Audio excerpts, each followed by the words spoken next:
Newspaper clipping, October 25th, 1845. Captain Elliot, the late British minister to Texas, who has been visiting our city for some time, had rather less than fair play from the press of the United States and England. We cannot comprehend the short-sighted bigotry which prompted some of our own citizens to oppose annexation. But national policy made it both natural and proper that England should wish to defeat it. Texas, an independent ally, or Texas, one of the United States, would at no distant day make a vast difference in England's position as a great manufacturing power. She was right as a nation in sending Captain Elliot to diplomatize against it, and she could not have chosen a better man to get at mystifications and embroilments. Witness his success with opium in China. But she blundered dreadfully for her own interests in not acting upon his advice. And her press is now fretting at the inefficiency and bad faith of General Houston and Dr. Jones. This is unjust. They were loyally Englished, but they could do nothing but gossip about annexation because England herself would do nothing but gossip. The milliner queen cannot boast of 3 more willing servants than Elliot, Houston, and Jones. Her stupid ministers, however, would not strengthen their hands in season. If, as the 3 gentlemen desired, the British ministry had found the wit 3 years ago to insist upon Mexico recognizing the independence of Texas, England lending the embarrassed republic £1 million sterling to meet pressing wants, she could have staved off annexation and perhaps divided the nation, which is, of course, her darling plan now for killing off republicanism. And Houston would have taken any new confederacy under his special protection. Elliot foresaw this and joined Houston in urging England to manage. But the ministry were taking care of Prince Albert's horses and children and had no money to spare for peasant education at home or the protection of their cotton workers' interests abroad. Even such a trifle as obtaining the liberty of the Texian prisoners in Mexico, so easy of attainment by the British ministers, was neglected because it pleased General Houston just then to say they deserved their fate, and the United States had an opportunity of proving their greater love for Texians by laboring incessantly for their release until it was accomplished. England expected everything for nothing, that being the condition upon which she trades with weak states, but she let the golden opportunity of winning Texas pass unimproved, and ought not to impute too much blame to 3 agents who could not prevent the destinies of Texas being decided by the well-weighed decision of united Republican citizens instead of a pliant and king-loving executive. And that is from the papers of Mirabeau Bonaparte Lamar, my favorite president of the Republic of Texas, Volume 6. I'm Joshua Treviño, and this is The Hard Country.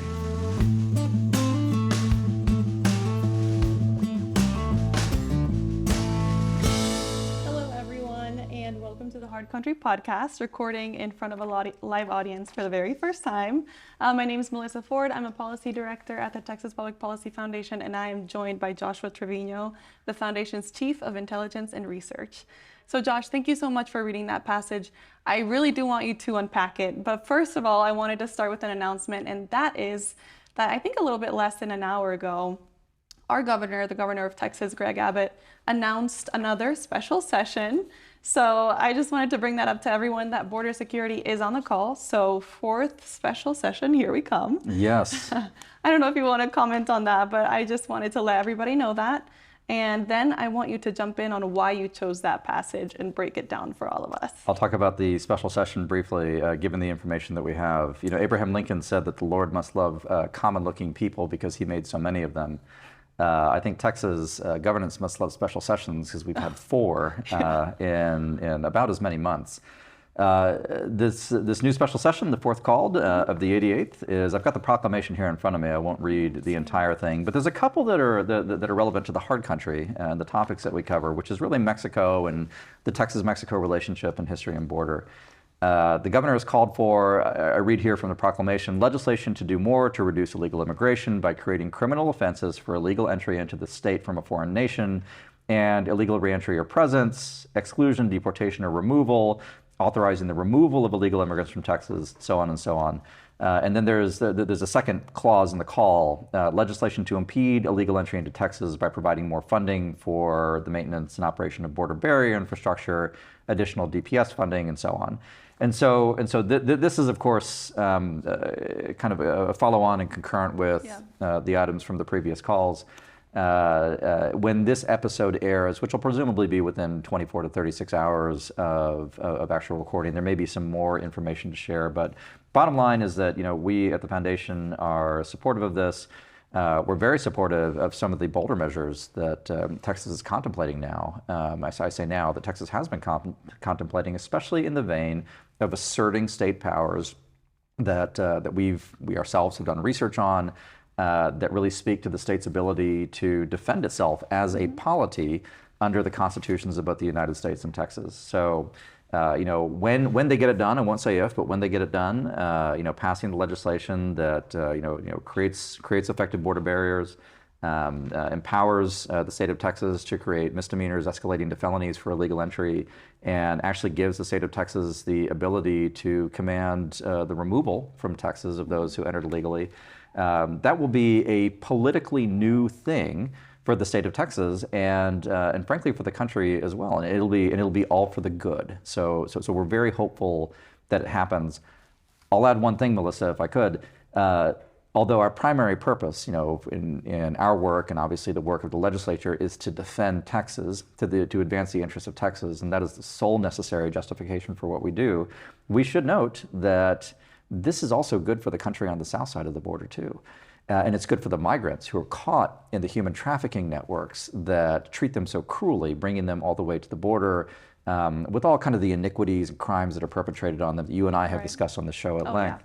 Yeah. And so you can regard this as not just a mandate for protective acts for Texas, but candidly acts of humanity toward the ones who suffer most, who are the trafficked migrants themselves. Yeah, well, I always say that, but it's more humane than the alternative. Having 100%. border security is. 100%. So fingers crossed. I just testified on that, creating the criminal offense for illegal entry. I testified on it last week.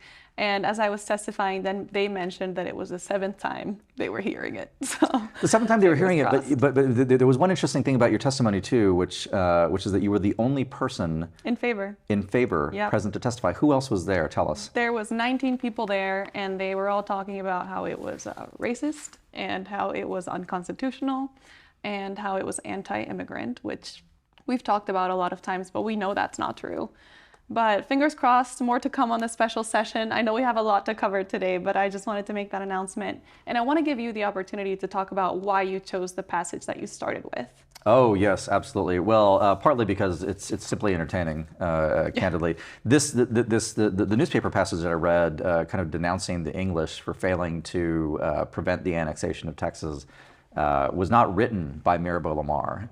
For those of you who don't know, there was only 3 presidents of the Republic of Texas. There's Sam Houston, Mirabeau Lamar, and then Anson Jones, who gave the store away by allowing Texas to be annexed by the United States.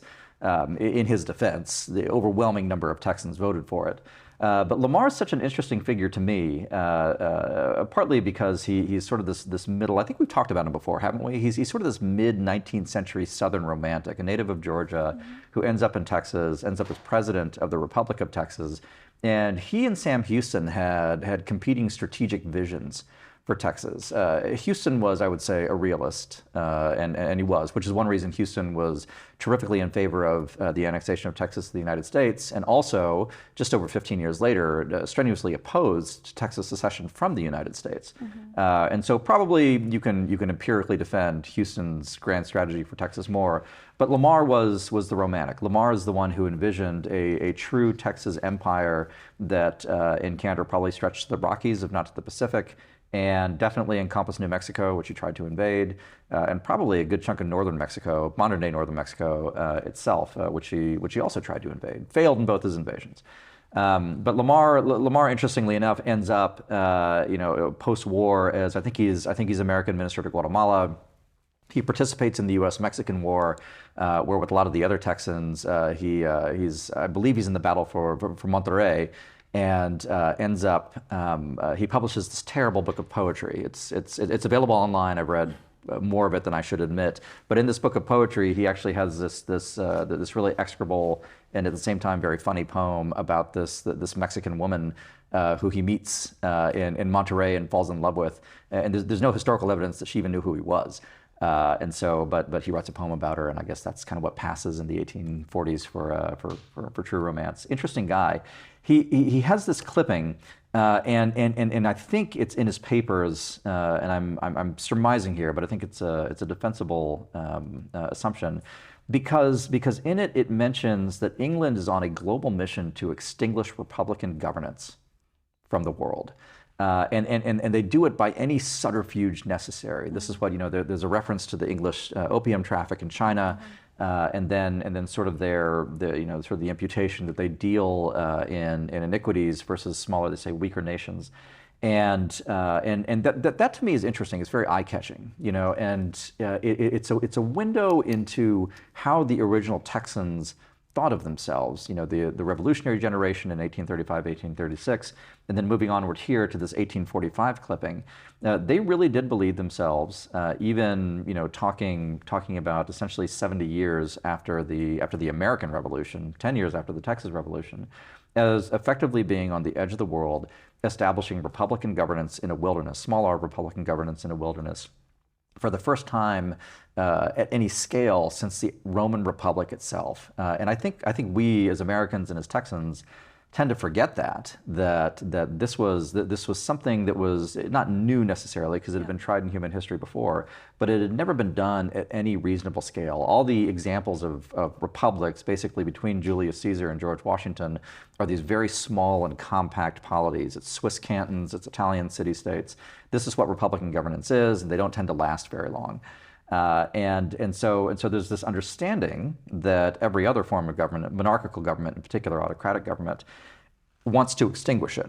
It's the natural impetus. England, which is led by a king, or in this case they call it the milliner queen, which is sort of an insult to Victoria at this point, is obviously wanting to extinguish a republican state, and that's one reason that they can't bring themselves to ally with Texas, because they can't cooperate in the setting up of a republic. And what's interesting is that this isn't just paranoia on the Texans' part. It actually is true, and this is something that in British, expand the aperture a little bit from the English. In British politics, you get well into the 20th century, and there's still arguments against. I mean, this is kind of the motive force of a lot of Irish history for the past century. This impetus against, this sentiment against republicanism writ large. And so it's a fight that's basically been won in the modern era. We don't think about it. We assume it's a commonplace that peoples ought to rule themselves and that sovereignty resides in the nation. And that's applied unequally throughout time and place now. But these Texans had a consciousness of it, and I really enjoyed, in addition to the comedic elements of this, I enjoyed that acknowledgement here in the papers of Mirabeau Lamar that they're trying something bold and new and fragile, but they dared to do it. That's amazing. I find that incredible. Thank you for elaborating, but you didn't really know what I was going to start off the episode with, but it's very relevant to what's happening in Texas today. Yeah. Because we often talk about how history happens in cycles. But I wanted to start off the episode asking you about how two Tuesdays ago, the Attorney General in Texas, Ken Paxton, announced that they are suing the Biden administration, and they're suing them because earlier this summer, 5 Border Patrol agents were seen on camera cutting some of the razor wire that's located at the U.S. Mexico border. So they're cutting it. It's on private property in Eagle Pass, and they're cutting it, and then they're helping migrants across. They're like spreading it open, helping migrants across. They're helping them up an embankment, and then in the video you can see them lining up to be processed. Yeah. And so the Biden administration is suing for that, which I think is perfectly reasonable, because Texas put those in place to secure the border and manage the fact that the communities are being inundated by crime and drugs and a humanitarian crisis and violence and so many other things. And so it's interesting because the federal government has neglected to secure that border, and now they're not just not protecting it, but they're taking deliberate steps to make it more vulnerable and to not allow Texas to protect that border. And so I just wanted to ask you about that, how they're allowing Texas to basically be flooded by illegal immigration and everything that comes with it. And I wanted to ask you, do you think that the Biden administration just doesn't see the risks coming with it? Because some of the new numbers are just shocking. We're breaking records. We've talked about this often because we seem to be breaking records every week, but breaking records left and right and not good ones. But recently, the U.S. Border Patrol reported a new record high for encounters between ports of entry along the southwest border. And in September, we had 218,763. And the total encounters for this fiscal year, which just ended 2023, surpassed 2 million, making this the worst year on record under this administration. Just encounters. Just encounters, and that this is between ports of entry. This is not at ports of entry. And so we've talked on this podcast about DC's war on Texas, but we keep seeing the federal government stand in the way of Texas. So I wanted you to talk a little bit about why we're having to fight so hard to protect ourselves. Well, I think there were at least 3 or 4 questions in there. I'll try to address them in turn. Who had it on their bingo card that Eagle Pass and Piedras Negras were going to be the cockpit for determining the destiny of not just Texas but the United States? It's a lot more. For those who don't know, Piedras Negras, what's it famous for? You and I have talked about this. Do you remember? It has a culinary distinction. It's the place. Oh, the nacho. The nacho was invented. Yes, of course. I have to bring that up every time because someday, when the border crisis is secured, I want to go to the Nacho Festival in Piedras Negras and enjoy it with my family. Trip. Yeah, it was actually a guy named Nacho, Ignacio, and there were 2 wives of U.S. Air Force servicemen, is the story, and he didn't have anything to cook for them, so he puts cheese on I was going to say nachos, but they weren't nachos. He puts cheese on corn chips and serves them up, and by such things, our history made. I feel like we should end the podcast right there on this incredible up note. But since the invention of the nacho, things have gone south. And now, of course, Piedras Negras and Eagle Pass have this horrific trafficking problem, as does the entire border. 2 million encounters. 2 million. 2 million encounters this fiscal year. And the rule of thumb is that of the encounters represent. This is a very rough rule of thumb. We've said this before. It's worth repeating every time. That's only about 20% of the actual number of people who are crossing. Maybe less. Imagine that. 10 million, possibly. Who knows? Who knows? But 10 million individuals, possibly crossing. More likely, I would say, if I had to ballpark, 5 to 7, which is not much of a comfort, actually, when you think about just how tremendous these figures are.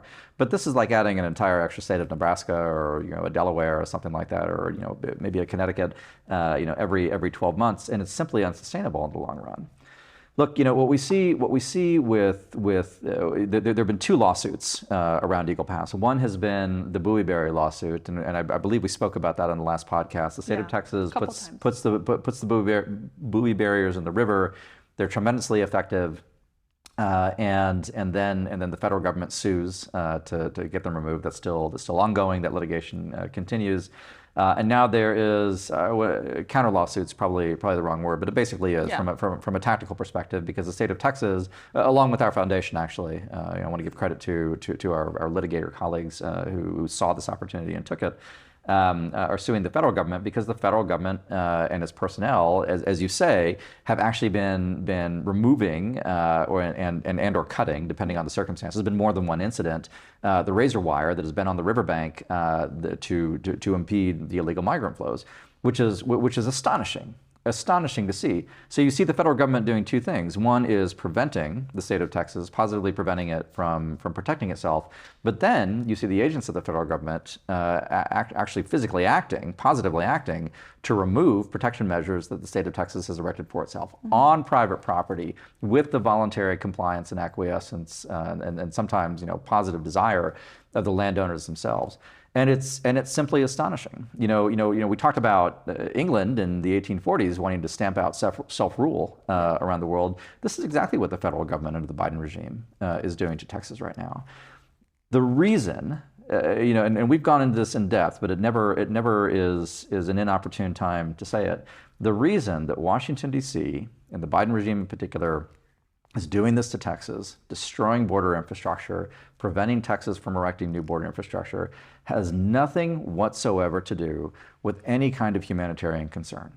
We have to understand that. Zero, none. They do not care. They do not care. There's 2 national governments that don't care what happens to the migrants. One's in Washington, D.C., and the other's in Mexico City. And those 2 national governments work together. They are doing this to Texas because they are concerned that Texas is exercising its own sovereignty under the Constitution. And if you look at what happens when states realize that they can do these things, when states at large understand that they have plenary powers over people within their jurisdictions, when states understand that they can reclaim what's due to them under the 10th Amendment, when they understand that states are basically sovereign, with the exception of certain powers that are delegated to the federal government, then the whole progressive project starts to collapse. I don't think it's an overstatement to say that. And there is a robust understanding in Washington, D.C. that that's the case. So to your question, does the Biden administration see what's happening? Do they understand what's happening? It is a mistake, in my view, to say that they don't. They do. They know what's happening. But what we must understand is that they don't see anything wrong with it. There is an entire class, an ideological class of individuals, and they are controlling the commanding heights in academia, in media, and in federal government in particular, who genuinely believe that there is no legitimate grounds on which you can oppose migration. None. None. There's no legitimate grounds on which you can assert that a polity, a political community, can define itself. There's none. And the radicalism of it can't be overstated. A lot of us, and you and I have talked about this, a lot of us have been transfixed by these horrific events in the Middle East, right, since October 7th. Hamas comes and they conduct a pogrom, a massacre, let's call it what it is, an act of savagery that will redound in infamy, through history, against innocents, children, women, people at home, and what do we see in the United States itself? Set aside Europe, set aside the Middle East. We see people taking to the streets in support of it, in support of the people who did it, in support of the societies that incubated it.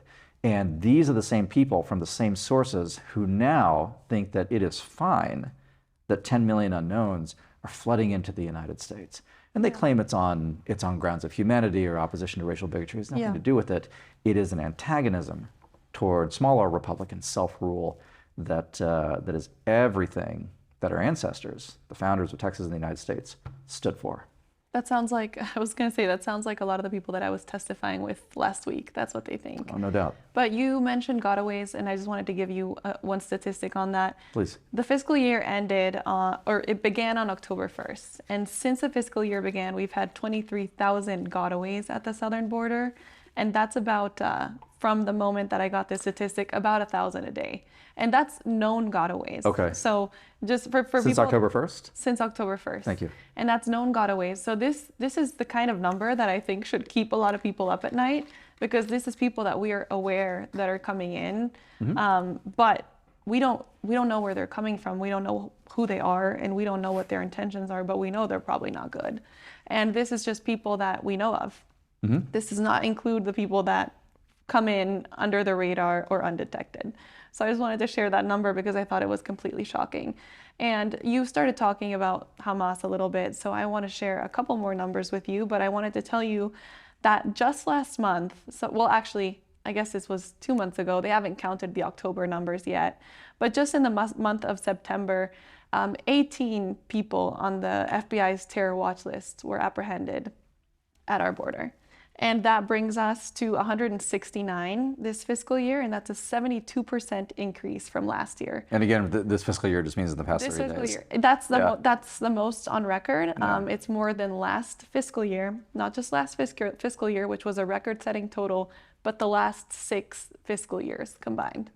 So we're seeing a lot of terrorist apprehensions at our border, and that should absolutely terrify us. Because another thing that I wanted to tell you, since we're on the topic of terrorists, which we'll stay on that topic, even though there's a lot of other scary things to be scared of at the border. I mean, we're seeing gang members, people with warrants, people with convictions, all sorts of stuff. But since we're on the topic of terrorism, because I know that that's been on a lot of people's minds with what's happening in Israel, I wanted to share I think I printed it out for you actually, but recently a memo was obtained by Fox News where CBP is warning all of their staff of the risk that foreign terrorist fighters engaged in the Israel-Hamas war may be attempting to enter the United States via our very weak southern border.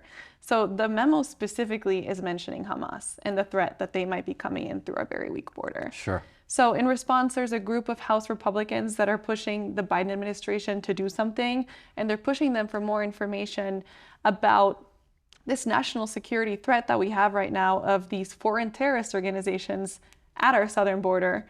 There's 19 lawmakers. They're led by Rep. Lance Gooden from right here, from Texas, Sure. that are asking DHS Secretary Mayorkas and Secretary of State Blinken for an update on what's being done to address these escalating threats in national security. And so I know you kind of touched on this, but it's beyond me that the Biden administration does not recognize this terror threat, because I think that what happened in Israel should be a warning of what can happen here in the U.S. if we don't remain vigilant and if our federal government does not do anything about the threats that we're seeing coming in through the border. I think those are excellent points. I'll briefly address the Biden administration, because I think I've said all that can be said about them. This is expecting alertness to and proactive action against this kind of threat is expecting something that's never going to happen. I mean, we're talking about an administration that has responded to the moment of the most overt anti-Semitism in the West since the 1930s, with the establishment of a Commission on Islamophobia, right? And so they simply don't care, and they're not going to care now. And that's just the unfortunate reality. We need to. There are parallels between the Gaza-Israel border, what happened there, and the U.S. Mexico border. But I want to bound that by saying from the outset that there's a fundamental difference, which is that there's no population of Mexicans on the south side of the U.S. Mexico border that are wanting to wipe us out. It's not the same. There's not a fundamentally hostile society on the other side of the Mexico border. There's criminality and there's a corrupt government and everything that we talk about at length. But I just want to be really clear that it's not the same qualitatively kind of threat. Yeah, of course. But where there is a parallel from the operational standpoint is that the Israelis got operationally lazy in ways that should be very familiar to us. There's no critique that we can level of them that don't apply to us now. And it's inexcusable that we continue to be lazy in the same ways. When you look at kind of the context and contours of the border controls in Gaza that they implemented prior to the morning of October 7th, 2023, you saw undermanning, an over-reliance on technology, and a political belief that it simply couldn't happen to them, that there was no reason to do it. And all three of those apply to the U.S. Mexico border right now. It is undermanned, we over-rely on technology, and technology's got its place, but we over-rely on technology. It's nothing that beats a wall. Nothing beats a wall and boots on the ground, and there's a political belief that nothing can happen to us. And that belief will persist, and those delusions will persist until the inevitable occurs. You can think of, if there's X%, however minuscule, of something happening, just by the laws of compounding returns, eventually you're going to hit 100%, and the feared outcome is going to happen. Well, that's coming. We don't know when, and we don't know what. But to your point, if we're intercepting, let's say we've got X millions of illegals crossing the border, 2 million of which are encountered in a year, and then an unknown number of many more millions, probably exponentially more millions, who are not encountered. And so use that same order of magnitude on your known individual on the terror watch list. By the way, which is not the full population of actual would-be terrorists, because just the people who are on the watch list. So there's going to be a larger pool of individuals who might have terroristic intentions in mind. You're still talking about a few dozen, a few hundred individuals, which set against that context seems like a drop in the bucket. But how many does it take?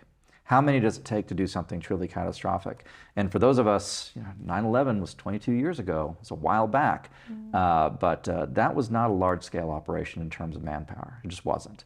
And so the need for what I would describe as a granular vigilance is still present. And what happened in Israel on October 7th ought to be a wake-up call for us. And if we're not listening to it in the belief that it simply couldn't happen here, or that the threat isn't here, we're kidding ourselves. There's robust Hezbollah operations in the Western Hemisphere. There's robust Iranian operations in the Western Hemisphere. There's robust Islamist operations in the Western Hemisphere. Heck, there's Islamist operations right here in the United States, many of them out in the open. And so when we look at the nature of the threat, we have to be candid about that. This will have happened in the past by the time this episode airs, but tomorrow on November 8th, we're actually having our U.S. Mexico Policy Summit here at the Foundation, right here on the stage. And Joseph Humeyer, who's the world's foremost expert, in my opinion, on Iran and Hezbollah in the Western Hemisphere, is going to educate a lot of us on this topic. So for those of you watching the podcast who aren't gonna, go find the live stream because we're going to record everything. Yeah. We're going to record everything and post it on YouTube. But look up the panel on what's happening in the Americas, and Joseph Humeyer in particular is going to be there. Not just him. There's a lot of good folks who are going to be there. But have a listen, check out that work, and just know that everything you see there can and will come here. Yeah. Well, thanks, Josh. I think you've scared all of us sufficiently. I should have saved the nachos for last, right? Like that. Yeah. So I actually want to shift to sketchy governments on the southern side of the border. Oh, really? Okay. Yeah, because it wouldn't be a hard country episode if we didn't. But I wanted to ask you, for 2 days after this all went down, the Mexican government actually stayed silent on their diplomatic position regarding the armed conflict between Israel and Hamas in Gaza. Yeah. And I know that surprised you, but as we know, since he took office, López Obrador has repeatedly said that the best foreign policy is a good domestic policy, and he's always advocated for peace. And so when he was asked about it, he refused to take sides. And he said that he just wants a peaceful solution, and that he wanted to avoid further escalation of violence and confrontation. So he just didn't pick a side as far as it goes on the conflict. And then, as you can imagine, the embassy of Israel did not receive that very well, and they asked him to denounce some of the barbaric actions that are being taken by Hamas. And he didn't say anything, but eventually the Secretary of Foreign Affairs came out and said that they denounced violence. But that's it. So I wanted to ask you what you think about this stance, and if there's anything you want to say about it. Jeez, yeah, it's such a betrayal of even modern Mexican history. Mexico, we criticize Mexico and the Mexican state a lot on this podcast, but I want to lead by complimenting Mexico and Mexican history. Mexico in the 20th century was a tremendous refuge for individuals escaping barbarous persecution. Particularly in Europe. And so there is a reason you have a significant population of Ashkenazi Jews in Mexico City. I think Claudia Steinbaum's grandparents, right, were part of that refugee population that came from Europe in the 1930s. Mexico was a refuge for Spanish Republicans, for all sorts of refugees from the Nazis. I mean, again, for everything that you can say about mid-century pre-governance, one of the things that they did right was that if there was a fascist or genocidal regime trying to kill you, Mexico would take you in, and so that's a superb record of humanity to Mexico's historical credit. What Andrés Manuel López Obrador has done in basically finding it too difficult to take sides between Israel and Hamas, between the killers and the victims, is a betrayal of his own country's record and his own country's moral standing, that I think accrued greatly to its credit in the past century. It's not hard to decide. I mean, it's apparently hard for a lot of the world, but the world's upside down. But it's really not hard to decide. It's not hard even if you politically sympathize with the aspirations of Palestinian nationalism. Let's stipulate for the sake of argument that that's something that is a legitimate state aim. It's still very easy, or it ought to be, from a moral level, to condemn Hamas. It should. What we're finding is that for many it's not, and you can add AMLO to that list. The reason that AMLO can't do it, and the reason that his own government had this mealy-mouthed condemnation of violence, when they were finally pressed into taking a position, is simply this: the reality is that AMLO's the Moreno regime. This is not going to change under Claudia, by the way. Might get worse. It'll probably make it worse. But that regime is instinctually and ideologically allied to the forces arrayed against Israel and the United States and the Western world in general. They see themselves as decolonizers. They see themselves, when they look at a man in a black and white checked keffiyeh who's driving out, what they call, put in quotes, like a settler population. That's something that ideologically they are primed to empathize with and see themselves in, because they imagine, this is not actually empirically supportable, they imagine that their ancestors did that to the Spanish 200 years ago, and it's simply not the case. I mean, Mexico is la nación mestiza. Mestiza. Thank you. Yeah, it's the mestiza nation, right? And so this is actually their sympathies, and what you're seeing, and what ought to take root for American policymakers is they ought to look south and realize that we have a neighbor to the south with the people, again, this is not a condemnation of the Mexican nation, the whole populace of Mexico, who really, don't, you and I talked about this in the context of the Scheinbaum candidacy two episodes ago, I think. We talked about the, anti-Semitism of the type that we see on like a given American college campus now doesn't really have deep roots in Mexican society. It just doesn't. It has roots on like Vicente Fox's Twitter feed, but outside of that, Mexico is actually a pretty good place to be Jewish. But the Mexican state, again, under AMLO, is unfortunately, it's a friend to all these regimes who are deeply hostile to the principles of humanity that the United States stand for, and it remains Russia, astonishing. Iran, Russia, Iran, China, you name it, Cuba, Venezuela, Nicaragua. It's astonishing that even from a standpoint of pure self-interest, the United States cannot bring itself even to say something to the Mexican state about this. Yeah, I'm glad you mentioned that because it's not true. When he says that he will always maintain neutrality when it comes to other countries' internal affairs, it's simply not true. Absolutely not. It's quite the opposite. And where was he when the Russian embassy in Mexico City was tweeting out a map of the United States with Mexico having reclaimed everything south of the Columbia River in Oregon? I didn't hear any. Probably retweeted it. Yeah, they probably retweeted it. I didn't hear any. They probably like printed it out and put it on their walls. But that it's you're right. It's simply false. They take sides all the time. You're Bolivian. It was a Mexican Air Force plane that came in and rescued the autocrat Evo Morales. Yep.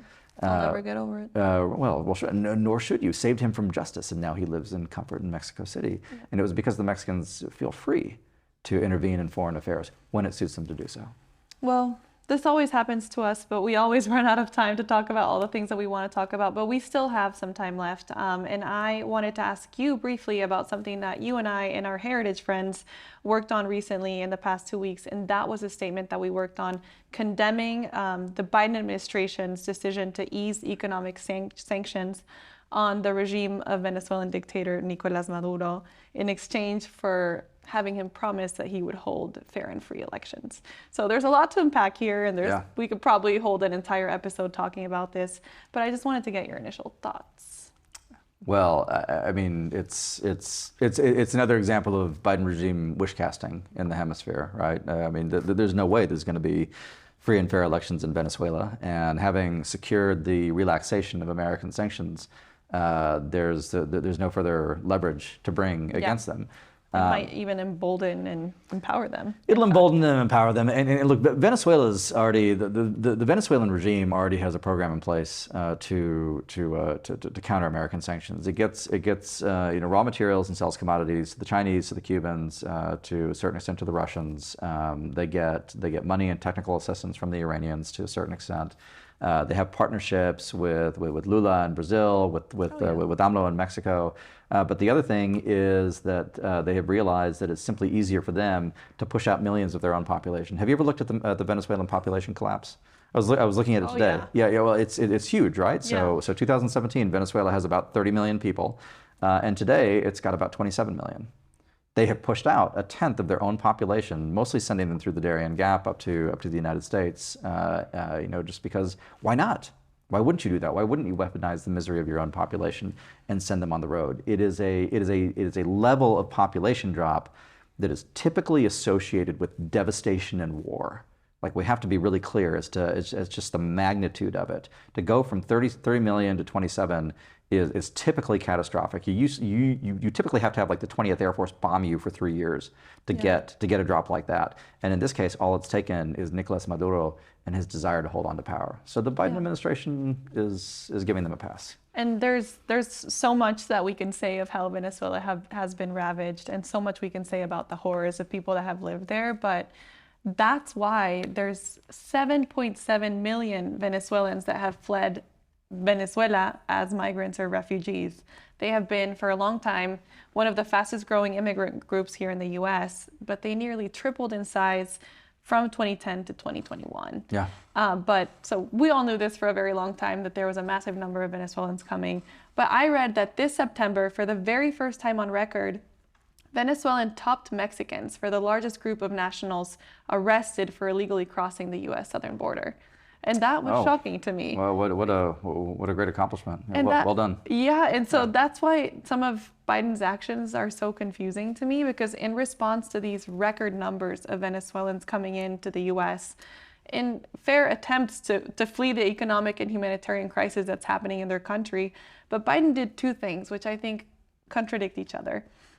So we talked about this in our last episode, I think that was episode 16, but he announced that he was giving 500,000 Venezuelans temporary protected status, which is usually reserved for people that are fleeing earthquakes or civil wars or other catastrophes. But he did that. And then, if he felt bad for Venezuelans and wanted to help them, what he did next is he basically is offering to collaborate with their tyrant, Nicolás Maduro, and legitimize his very cruel regime. And so it's interesting because U.S. policy has always been to isolate that regime. But now we're seeing that Biden's solution is accommodating the arrivals of so many Venezuelans that are fleeing his regime.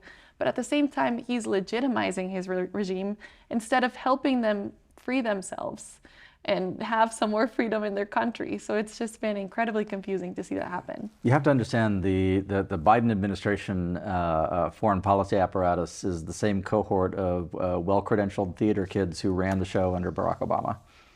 It really is. And they're doing just as bang up a job now as they did then. So these are the people who put pallets of cash and send them to the Iranians, and they're the same individuals who believe that they can liaise with the Venezuelans and achieve this kind of modus vivendi. There's no room for American hard power in their worldview. There's no room for any kind of zero-sum, assertion of American interest in their view. They genuinely believe that the United States must retreat, retrench, and accommodate those who would destroy us in candor. A good friend, I think this was Dan McLaughlin at National Review, but could be misattributing this. So if this was your quote, to whoever you are, I apologize to you. But he made the point. We're not partisans here. So I'm quoting somebody else saying this. He said, Democrats these days don't have foreign opponents. They have domestic opponents of whom foreign opponents remind them. And you see that expressing itself again and again. The only group of individuals that the Biden regime and the people around it want to repress is Texans. It's Americans seeking to assert their sovereignty. The regime in Venezuela, the regime in Iran, even the regime in Gaza are things to be lived with and accommodated, and frankly coddled in some cases, but not us. Not us, and that ought to alarm us gravely. Are we out of time? Can I a little bit more? Of course, yeah. No, please. I didn't mean to cut you off. Go ahead. No. Yeah.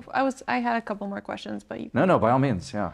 Okay, I know we're running out of time, but I feel like I want to have enough time for us to answer questions, but it wouldn't really be a hard country episode if we don't go to Mexico for a little bit. So of course. I wanted to ask you about something that I don't know whether to laugh or cry about it. But since we're having the U.S. Mexico Policy Summit tomorrow, I thought it would be very fitting for us to talk a little bit about what I think was maybe the beginning of the end of that relationship falling apart, and that was Salvador Cienfuegos. I think you give a very good, brief summary of this. Could you give us your 20-second summary for those of us who might not know who he is? I don't know if I'm capable of a 20-second summary. Salvador Cienfuegos was the head of the army, basically the Secretary of Defense equivalent, arrested in the United States in December 2020 because he was provably El Padrino, the godfather of godfathers. Yep. The Mexicans freaked out. We released him. They kicked out the DEA in response. And last month, is that right? Last month he was on stage getting awarded some kind of Order of Merit for the nation from the president of Mexico after they conducted this phony thing. It was a message. It was a message. It was meant to spite the Americans and assert the immunity of corrupt senior Mexican officials from the Yankee hand. So yeah. Well, thanks. You summarized it very well and very briefly. Took a lot out Proud of me. of you. Yeah. Thanks. Yeah. Well, I know we don't have a lot of time, but I wanted to see if there's anything politics-wise, since we're coming pretty close to the elections, that you wanted to fill us in on? No, I know Samuel Garcia just announced that he's running. Oh, Movimiento yes. Ciudadano. Yes, thank you for the reminder. Yes. Well, it looks like, I think I wrongly assumed that the contours of the Mexican presidential election next year were pretty much set in stone. But I've had some conversations today with some very informed friends from Mexico City who've told me it's not the case, that there's still quite a bit of play, and we actually won't know for certain who's going to be on the ballot in Mexico until I think March of next year. So even though like Claudia Sheinbaum's gone through the obviously crooked Morena selection process, Xochitl Galvez, who is the Frente Amplio, I think is the coalition, like this Frankenstein's monster of PAN, PRI, and PERDE have come together. Apparently she doesn't have much purchase with the party bosses, and so there's a lot of rumblings that she may be dumped or that the Frente may spin apart. And then of course Samuel Garcia is very well liked. Very well liked. The vote. He's yes, but he's also done photo ops with Claudia too, which is typically a signal. So it's pretty interesting. There's always the suspicion that and it's never provable. At least it's never provable that I've seen it. That some of these minor candidates, I don't know if Garcia is a minor candidate or not, but some of the minor candidates are put up in order to split one side of the vote, like to split the right, you run a minor candidate. That's a belief in this case. Yeah, right. Yeah, it's a belief with several of them, and so we don't know, but time will tell, and there's tremendous dynamism to it, and I think we're going to have amazing elections in both countries next year. Can I add one thing real quick? Yeah. If I could just kind of change. I have here this wonderful hat on here. This hat is from our friends at Patria Unida, which is a Mexican policy institute dedicated to liberty, that most precious of things, that most rare of things in the Western Hemisphere these days. So I just wanted to give Patria Unida a shout, look them up online. They do fantastic work, and if you're in Mexico or you're just a friend of Mexico who's interested in liberty and the God-given rights of all people to life, liberty, and the pursuit of happiness, which applies to Mexicans as well, check out Patria Unida, and they have fantastic swag actually. Yeah, I'm jealous. The last ball cap I brought on the show was the El Chapo ball cap. Very different. The difference is I will wear this one with pride.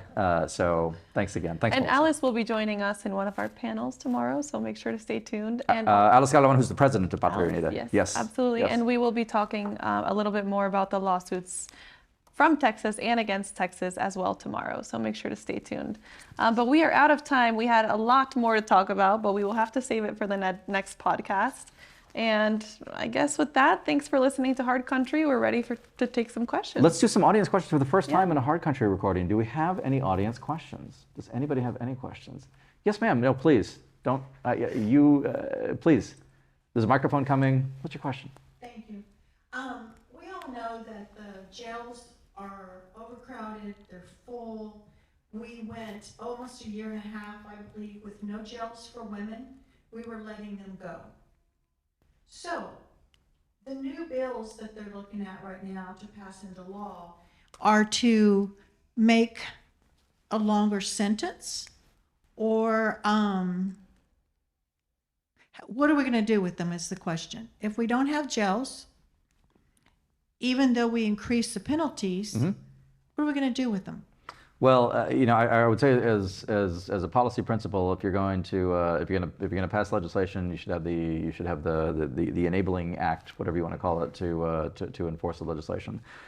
I will say this though, so acknowledge that there's always a capacity issue. You're referring specifically to HB4, I assume, which creates a misdemeanor escalating to a felony for illegally entering Texas. And then depending on the version that you look at, there's an ability to command to deport. If they don't do it, then they can be apprehended. The argument that we make, so we've been publicly supportive of that legislation. I think it's a great question.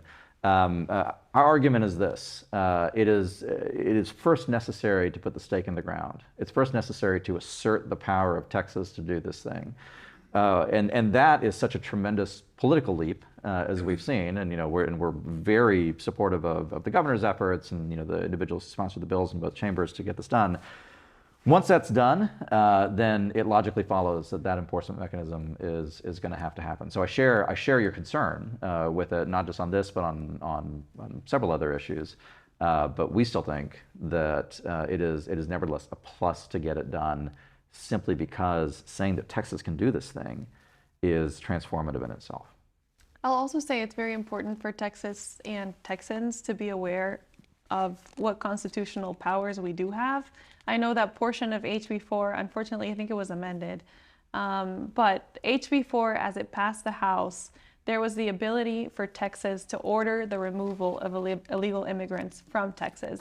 And I think that that would have been transformative as well, because you don't just have to jail them, you could actually order them to leave Texas. And it's not, a lot of people were saying like, Texas can't do that. Texas can't deport. That's unconstitutional. It actually wouldn't have been deportation, because it would be Texas ordering someone that's coming in illegally between a port of entry to taking them to a port of entry and ordering them to return. And if at that moment they decide not to return and then they decide to come back, then you can arrest them. But that removal aspect is potentially something to look at, and we'll have to see what happens with the special session. But to assert that sovereignty that Texas has to protect its border and its citizens. Any other questions, please? Going off of what you just said, is there any possibility that Texas could declare a state of emergency and close the border? Oh, great question. Maybe you do. I'm not an expert in Texas emergency law. I'm not saying that as a dodge to your question. I actually don't know. I'm very well versed in Article 1, Section 10 invasion declarations. So under Article 1, Section 10, this is orthogonal to your question a little bit. I would argue that Texas does have the power to control entry into Texas.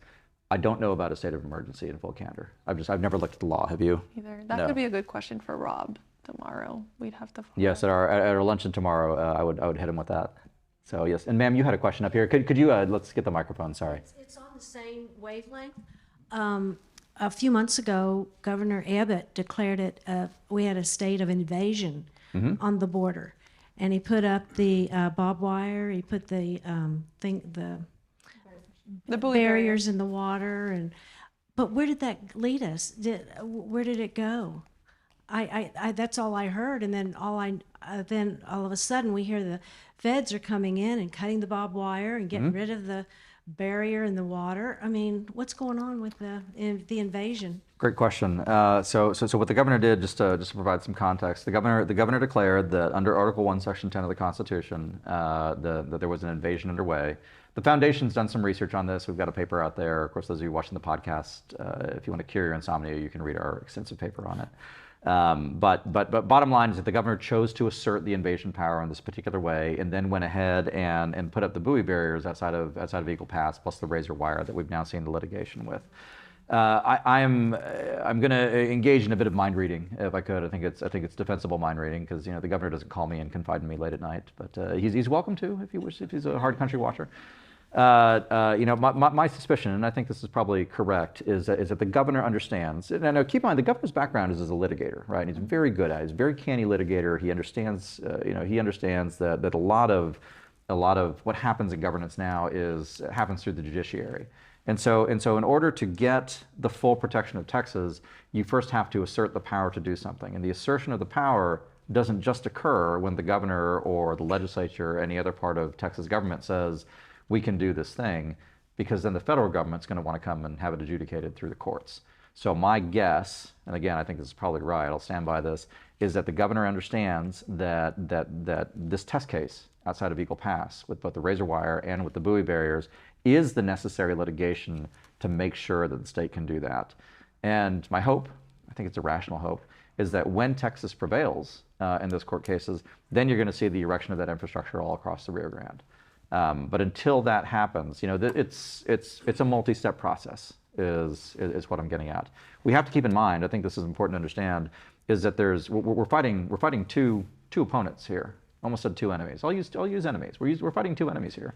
One enemy is the synthesis of the states and the cartels in Mexico. It just is. It's a criminal state that liaises with its own criminal elements in order to do what it does. But the other enemy that we fight is in Washington, D.C. And so in order to do both those things at the same time effectively requires a great subtlety and approach, and there's a strategy behind it. And I think that's what it is. Did I answer your question, or did I muddy the waters further? It sounds like we don't have any rights as a state. You know, our state rights have been taken away. If we can't call it an invasion and do something about our own state, I mean. Well, We have lawsuits. I'm glad to be with you here as we both take the black pill. So, yes, ma'am. Next, yeah, go ahead. At lunch, when the folks from Mexico, when they were talking about Russia, China, and all the other players having their military parade, in Yes. Mexico, and I'm thinking, well, why would they do that? Well, normally invasions, and that's what we're looking at, happen because of resources, natural resources, of which we have in Texas oil. And those people would like, most likely, our oil. And also thinking, don't we have uranium? We do in Goliad County. Yes, we do. Yeah. Yes. So I don't know, maybe, that's just a wild thought, but historically, people invade to get your stuff. Yeah, I think possibly. I think it's simpler than that. In full candor, I think it is simply convenient to have a base next to the United States from which to wreak havoc and do malign things. But it seems like that area that the leftists. Sorry, would you get that? Sorry, we just have to record. Go ahead. It seems like the area of Texas that the leftists in Mexico want to reclaim happens to be that area, isn't it? Well, you mean the Permian Basin in Goliad County? Oh, yeah. They want to take it back. I don't think that's a very interesting question. The individuals who I've seen who are truly passionately interested in a Mexican reconquest or reconquista of the Southwest tend to be graduates of universities in California. I've never really seen interest in it in Mexico itself. I haven't. The last plan that I know for that was the 1915 Plan de San Diego, which was a Carrancista plot to basically reclaim Texas south of the Nueces River, south of San Antonio probably. But that was it, and that would never, the Rangers did their job and stopped that one cold. So I don't think that's a real policy aspiration anywhere. I think there is an ideological desire simply to sow havoc. I really do. I think it's really that simple. Now that being said, there is an element within Mexico, within Mexican governance, particularly on the Mexican left, that does regard the presence of migrants as a sort of spiritual reclamation, if it makes sense. So not operationalizing, and again, most of these individuals go on to, even like people like me, right? So there's a ethnic attrition that happens over generations, but so that's there, but I don't think it's territorial, if that makes sense. Yeah. Well, if it happens, I will be with you. I will be with you defending Midland to the last Midlander. So thank you. Anyone else, Dr. Spars? You already touched on the Middle Eastern influence in Latin America. Now we're 40 years out from the bombing in Lebanon. Mm-hmm. In that time, we've seen a Lebanese diaspora that's actually larger than the population of Lebanon. Mm-hmm.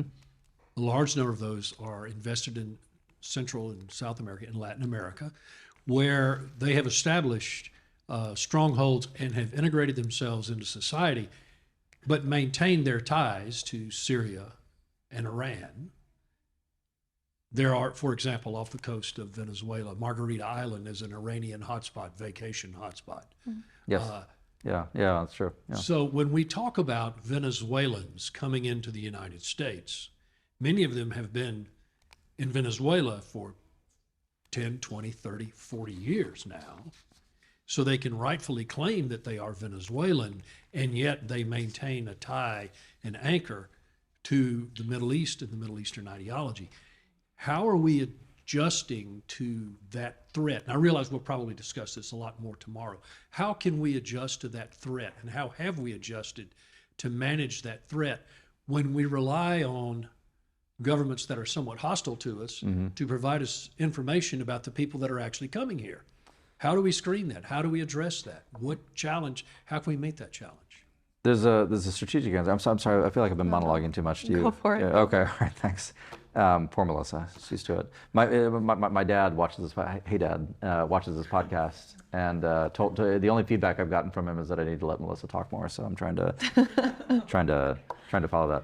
So there's a huge Lebanese Syrian diaspora in Mexico. My impression, though, is that that has roots in a mostly Christian diaspora. I actually my home parish here in Austin, Texas, is actually an extension of that Mexican Texan diaspora. I attend a parish with a lot of Lebanese and Syrians, so you can imagine it's a fantastic, a lot of good conversations lately. So I haven't seen that be a vector in candor for real security threats. Who's the most famous Lebanese Mexican? Salma Hayek. She's made bad movies, but other than that, it's been okay. I think the real issue is really Hezbollah, and again, Joseph Humeyer tomorrow will give us a much more granular look at it. We can't forget. You talk about it being 40 years since the bombing of the Marine barracks in Beirut. It's only been 25 years since Hezbollah blew up the Jewish Community Center in Buenos Aires, Argentina. And so that they're capable, willing, eager to. I'm sorry. But they're the same in many ways. Hezbollah and the Lebanese. Hezbollah, it's an Iranian. Well, no. You're right. I follow you. Yes, you're right. Hezbollah being a Lebanese Shia organization sponsored by Iran. Fair. I take your point. Yes, they're here. You're right. To get to your question, like, what's the answer? There's a lot of operational answers. There's one big strategic answer. It's going to be very unpopular in Latin America. I can sum it up in 2 words: Monroe Doctrine. Simple to say, hard to do, but we don't have a choice. It existed for a reason, and letting it lapse has been a disaster, not just for us, but for the hemisphere. So, yes, sir. Any other questions? Can I do one more? Very well. Please come in. Oh, did you have a question, Jessica? I'm sorry. Okay, you're next. No, please, go ahead. Okay. And you were doing very well with the numbers, Melissa. So we know that the United States gives money to all the countries, whether they're our friends or not. What would happen if we gave 1% less of their people that have come here? If I understand, let's just say we the gave more they weaponize migration, the less they get from us? Yes, absolutely. What do you think? Well, I remember there was a time that a lot of people were talking about that as a foreign policy option. Instead of giving them less money, giving them more so that people would have more of an incentive to stay in their country. They call it the brain drain. You see it a lot even in my home country. Everyone that has the money comes to the U.S. Anyone that gets a visa comes to the U.S. I mean, that's why I came here. And so I know that that's been a popular proposal to give actually more foreign aid to some third world countries so that they can have a better education right at home. I've not heard the proposal of giving them less, because I would think that that would give them more of an incentive to want to flee their country, especially when we have a border as weak as it is now. I think there are no. I mean, I concur with that. I think that underlying it, and tell me if I'm misunderstanding you, is a principle that's so basic that nobody in DC understands it, but everybody else does, which is that the expenditure of American taxpayer funds abroad ought to actually be in our interest, right? Mm-hmm. It actually ought to serve us directly, and so with that, full 100% concurrence. Yes, ma'am. Jessica. Thank you. Jessica de Alba from Universidad Anáhuac, Mexico. I would like not to address directly the immigration issue. I have my opinions on that. But I would like to touch upon something that you said, Melissa, about your congressional testimony. And you said you were a loner. How, if you have this liberal universities across the country, but I'm just talking about Texas. In Texas, feeding the young students that they have to be, open borders and free for all, no debt in any way for college, and so on and so forth. How are you going to counter that and avoid Texas to become a Democrat state and then open border flat? Also considering that many of the workers of those woke companies are fleeing their states because of bad government, and they come here and they are going to do the same in this state. I would hate for Texas to become a Democrat and blue state. Well, I wouldn't want to say that it's already happening, but the trend has started. I think each time you're seeing Texas start to vote a little more on the Democrat side, and so I think it's crawling towards that. I think a big problem, as far as you were talking about my testimony, I think a big problem is a lot of the time the right isn't able to organize itself well, and the left is very good at it. And so me being the only person testifying in support of a border security bill and sitting next to 19 people that are testifying against it, and not testifying against it because it's a bad bill, but testifying against it because they think it's racist and because they think it's anti-immigrant and because they think that any measure of border security is bigoted, can be very intimidating. And I think that that's part of why a lot of organizations like us, think tanks like us, are doing that work, but maybe people as individuals are less inclined to present themselves. There's a lot of intimidation tactics as far as that goes. But I mean, I don't know what can be done about that. Good news, there's a lot we can do. I mean, so I should repeat for the record, we're a 501c3, nonpartisan institution. So I myself would happily vote for a Democrat in 1962. I think it's just worth noting that history doesn't have any one particular direction. You're entirely correct, and it's obvious. It's not, everybody knows it, that our higher education institutions, kind of the commanding heights of the economy, lean left. The question is, to what extent does it matter? One of the arguments that I would make is that, and this actually became clear under the Perry administration, so prior to 2015 here in Texas, that the Texas media, Texas establishment media, doesn't really matter anymore.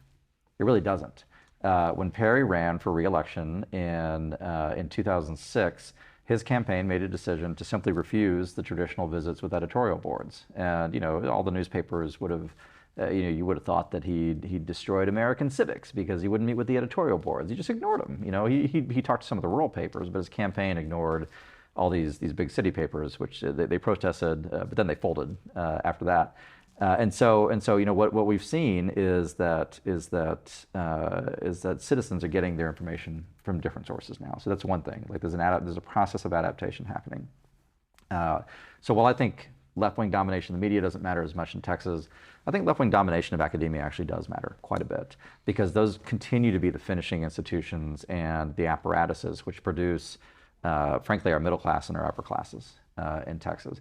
And that's something that we absolutely have to fix. So to your point, we don't get to where we need to be until we fix higher education in particular, until we fix these institutions that make, in the Jeffersonian sense, that make citizens, and they're making citizens of a particular type. Now, I do think I would have some optimism in this. I would be optimistic in the fact that we've been able to get some reform. Texas has done some good work on legislating on DEI. There's more to be done. This particular moment, when a lot of our universities, including higher ed places in Texas, have erupted out of sympathy with Hamas, is a political moment that can have consequences in the long run, and I think it will. So here's the thing: there's nowhere else to go. If you are not in the United States, you can always go to the United States. If you're in the United States but you're in California, you can always go to Texas. Once you're in Texas, this is it. There is nowhere else you're going. and why would you want to go anywhere else for that matter? But you know, we've got to stay here and we've got to fight. And if we don't, then we don't deserve that shrine that's 2 hours drive south of us in the middle of San Antonio. So. I think I'll say one last thing about that too. I think it's really important to be good to appeal, like be good at appealing to emotions. I think that that's something that the Texas Public Policy Foundation does really well. But you know, combat the misinformation that's coming as far as like, if you support border security, then you're racist or you're anti-immigrant. And that's absolutely not true, because it's something that we say a lot on this podcast and that we try to make digestible for a lot of people that read our material or read our content, is that border security also benefits immigrants that would otherwise be driven into the grasp of cartels who often abuse them. And so I think a lot of it is just reframing this narrative that's so flawed. And maybe that's something that we can do to better organize ourselves and appeal to the emotions. Do we have any other questions? Have we exhausted the patience of our audience? Well, in that case, you all have been so gracious. This is an experiment for us. It's the first time we've done Hard Country live, even though those of you on the podcast will not be watching it live, lightly edited, I would say. But we're very grateful to you all, not only for attending, but for also being part of the conversation that we've had together. The defense of Texas and Texas history takes all of us, and it's a privilege to hold the baton handed down to us under the generations. So thank you so much, and that's it for the Hard Country. That's it. Thanks, guys. Thanks for listening.